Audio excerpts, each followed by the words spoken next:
And with that, have a good afternoon. Monica, all yours.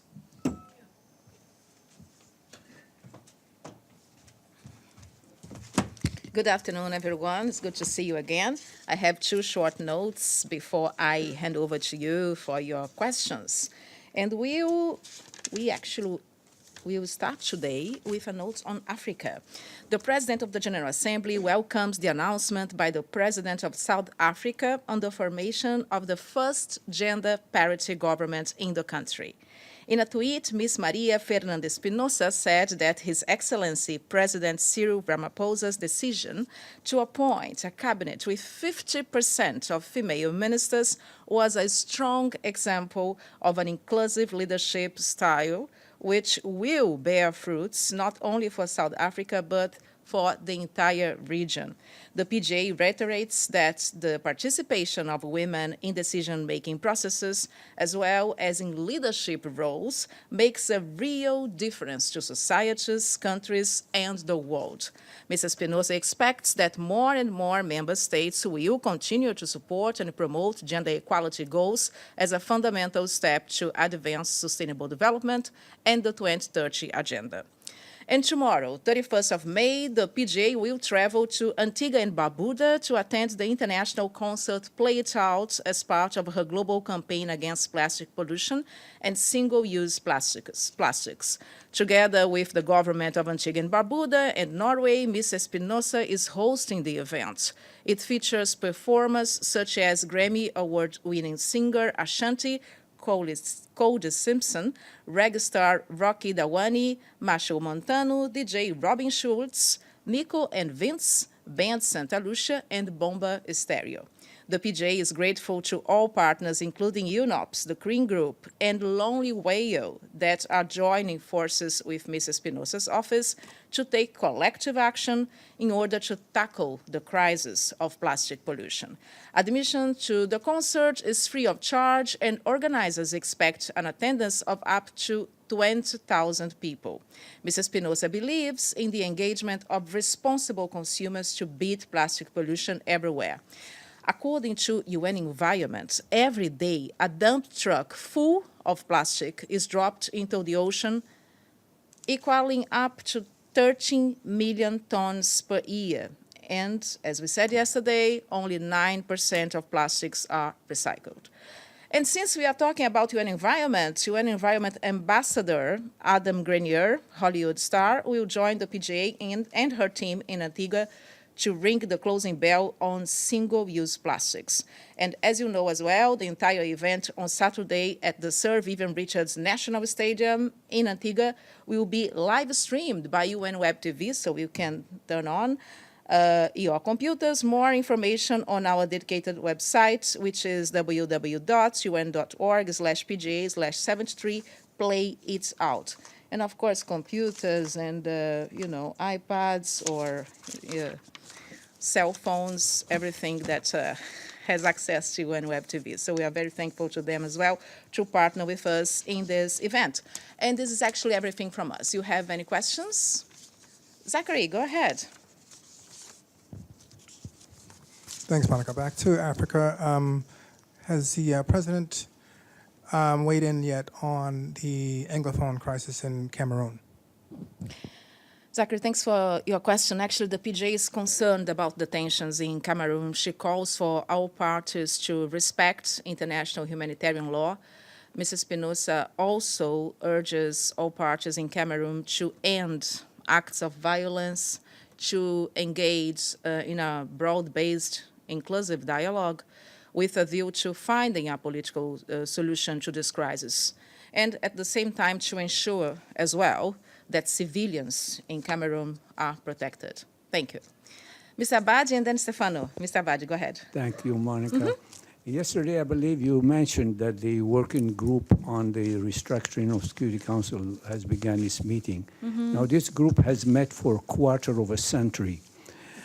Now, what do they hope to achieve and in what period of time? Okay, the good news is that the Intergovernmental negotiations are going on as we speak as well. Today is the second day of this two-day meeting. They are having an interactive discussion today, member states. You're right, there has been some discussions. In fact, this is actually the fifth in this current session. We are expecting from the co-facilitators, who are the ambassadors of Luxembourg and the United Arab Emirates, to produce an outcome document by June. Yesterday, we had actually some information here. Right now, the discussions and the reflections are focusing on 5 key issues or clusters. The categories of membership, actually, the question of the veto in the Security Council, but also regional representation, size of a possible enlarged Security Council, and working methods of the Council, which is a very important step, which belongs to the revitalization of the United Nations as well in the PJ's agenda. And last but not least, the relationship between the Security Council and the General Assembly.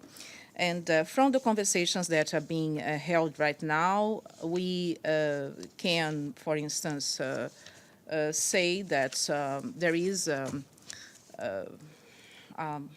support by the majority of the countries to have a regional presence represented, for instance, from African countries. But as you know, the conversations are still going on, and we will have more for you as soon as we get it. An outcome document will be published. But thank you for your question. Stefano, go ahead. Well, maybe because we share the office with Mr. Abadi, we think yeah? a lot alike. So my question was the same. And I only can add one thing. Because I understand that the President of General Assembly, you know, is a referee here, if you want, or has to be a sorry? referee or neutral. Okay. She cannot take real position. But, Sure. but still, she's the President of the General Assembly, and she must know what the majority of the members, they all vote. And we know that any reform of the Security Council will have to pass through a vote of the General Assembly. So there is any chance that before she she finished her mandate, that there will be next month, actually it's very soon, the election of the next On the 4th of June at 10 a.m. So any chance, or we have to wait for her memoirs, that she will, and memoirs about her this experience, that we would like to know instead before, that she will actually express what the General Assembly will, what is the majority, the large majority of the will about what the Security Council should be for the next, for the next years, what should be the face of this institution that, like Mr. Abadi said, has been for 40 years that we've been talking about reform and nothing happens. No, absolutely. And first of all, you are spot on in what you say, that she is a convener and a facilitator. And the decisions are actually made by member states in this very member state-driven process. But the PJ is dedicating her focus and her efforts in having a productive process. And from the very beginning, she said that the process should be an inclusive one, a very transparent one. And there is an understanding, as we know, Stefano, that the Security Council does not reflect the reality of the contemporary world. And I'm not saying anything new here. Analysts are saying that. Member states are saying that as well. And the PJ is supportive, of this unbiased, constructive manner, inclusive, and as part of her priorities. It's one of her 7 priorities, as you know so well. What she's asking as well is that this process that is coming to an end now, and I think you all will have the opportunity of asking her directly when she comes for our next press conference next month. Her appeal is that this has to be a collegial, a harmonious discussion. So where all parties, if they lead to consensus or if they dissent, but that should be done in a collegial manner. And at the end of the day, it's about there's many things in this house about a negotiation, about a dialogue, and that's where the process is right now. But I think this is actually one of the topics that we are looking into to bring for you everything we get so that you can, have the answers that we will have when the process is over, also addressed. That's what I meant. Yes, how are you?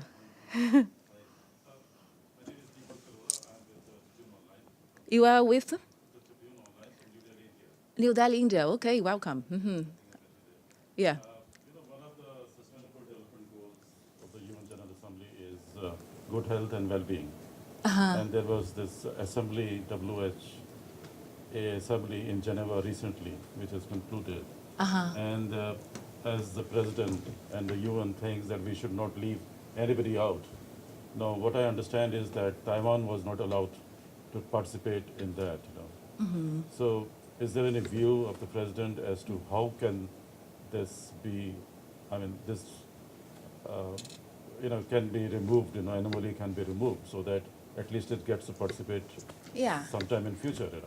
The president. And what I understood is that very recently I learned that Taiwan has done a lot of good work in the health sector. Like they've eradicated a lot of things like malaria and chikungunya and those kind of things. By the way, so sorry to interrupt you. By the way, we have been talking for a while, but I'm not sure you have your microphone. So in this case, your question is not coming out to the world. I'm sorry. I'm so sorry, but I think. Have you? Okay. Yes. My name is Deepak Arora from the Tribune Online, Yeah. New Delhi, India. Recently, World Health Assembly concluded in Geneva, and Taiwan was not allowed to participate there. Now, one of the Sustainable Development Goals of UN is good health and well-being. And when we keep listening to the President and the Secretary General, they keep saying that we should not leave any part of the world, Sure.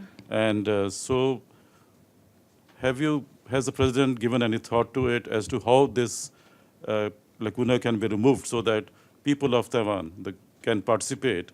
Because at the end of the day, it is people who will benefit.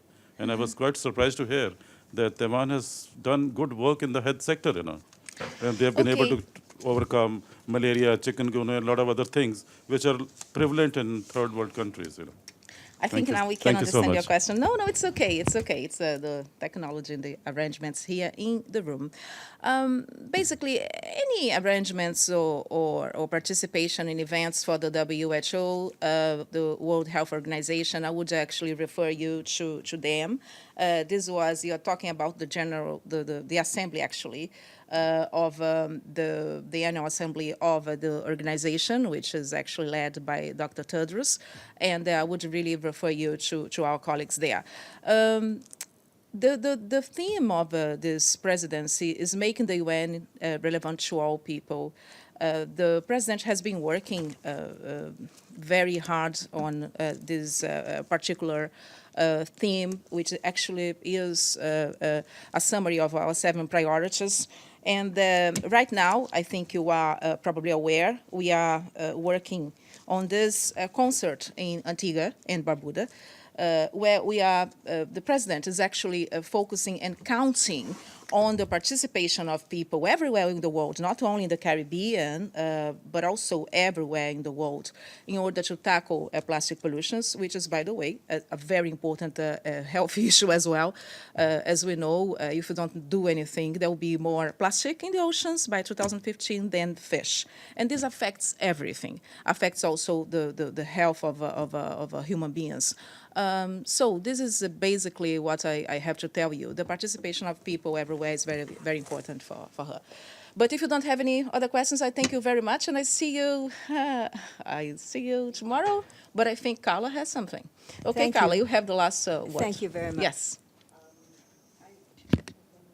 Important things that the President of the General Assembly has been concerned with is the rising inequality globally.